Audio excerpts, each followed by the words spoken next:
Today's tutorial is on wheel pose, which loads of people learn as crab as a kid.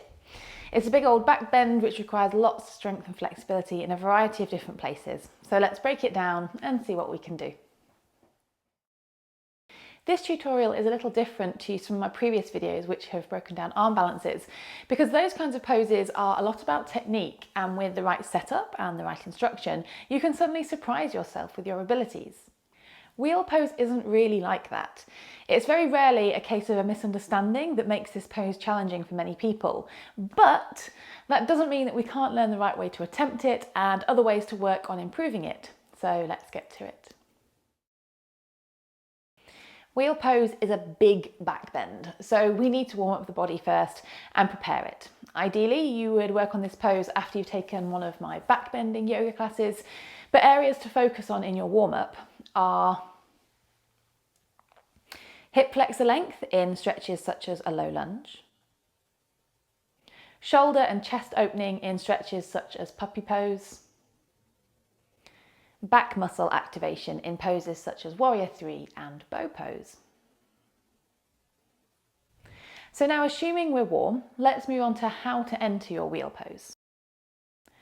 From lying on your back, bring your feet relatively close to your bum and place them hip distance apart, pointing directly forwards. If you step too close, you'll struggle to recruit the strength of your quads, and if you step too far away, you'll reduce your ability to push. So don't be afraid to readjust until you find where works best for you. Your hands then come above your shoulders, fingers pointing in the same direction as your toes. As close to your shoulders as possible is best here. To start the movement, focus on the soles of your feet. Imagine they are rectangle soles and you want to ground down through all 4 corners of those rectangles, pushing them down into the mat. As you push down, you lift your hips up and away from the floor. The hands then work in the same way.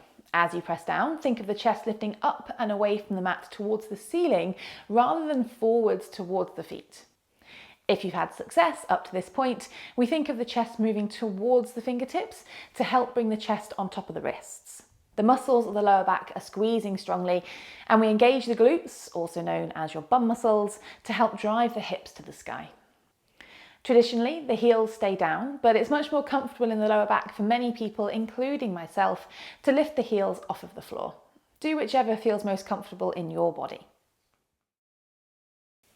So maybe you've not had success and you're far from being alone if you haven't. I'll take a wild guess and assume you could lift your hips, but the difficulty comes when we press into the hands of the upper body and try to lift our chest off the floor. The lack of flexibility and/or strength in your upper body makes it a real challenge to find an upward movement instead of a forward movement, or any movement at all. To be very broad here, there's generally 2 categories that people fall into.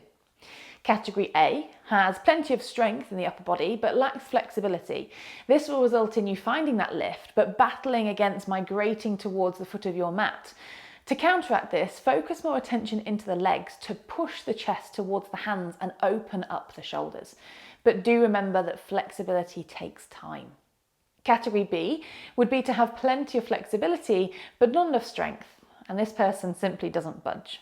Many beginners hover midway between these 2 categories, and it's a combination of their shoulder mobility and upper body strength that prevents liftoff. So let's look at some ways we can practice wheel to improve on these. Wheel at the wall. Being upside down whilst practically every muscle is doing its best to hold you away from the floor, things can start to feel quite confusing in your head. And the idea of pushing your chest in a certain direction just goes completely out the window. So wheel at the wall is great to help both categories of people work on their wheel pose. You'll need 2 blocks to place shoulder distance apart against the wall. Then set up as we've described previously, but this time the hands hold the blocks rather than placed to the floor. To come up, think of not only pushing down into the blocks, but pushing the blocks into the wall as well. This recruits you a few extra muscles that the hands on the floor simply cannot find, and this might be enough to allow you some lift. Remember to keep using the legs to press the chest towards the wall to encourage that flexibility in the shoulders. If the pushing strength isn't your issue here, you can ditch the blocks and do this same drill without them. Just set up with your back to the wall and use the wall as a target to press your chest towards. It's a little bit easier on the brain power. As and when we're at the point where we're relatively comfortable with our wheel pose, we can hold it and control our breathing, and we don't feel like we're at our very, very limit, you can progress your wheel by walking your feet in. Now, you might hear plenty of yoga teachers tell you not to do this and to walk the hands in instead, but I personally disagree.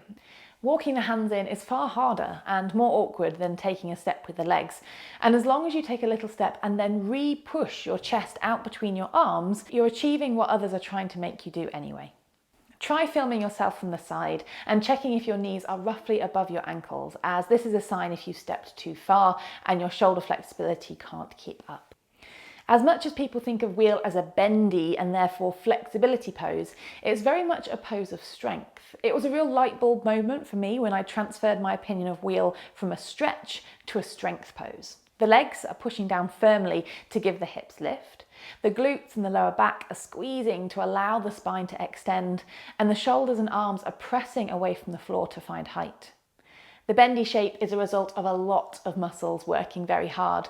The only thing I give focus to stretching is my belly as I take deep breaths in, focusing on expanding the front line of the body. I hope these tips and tricks are helpful for you in working on your wheel.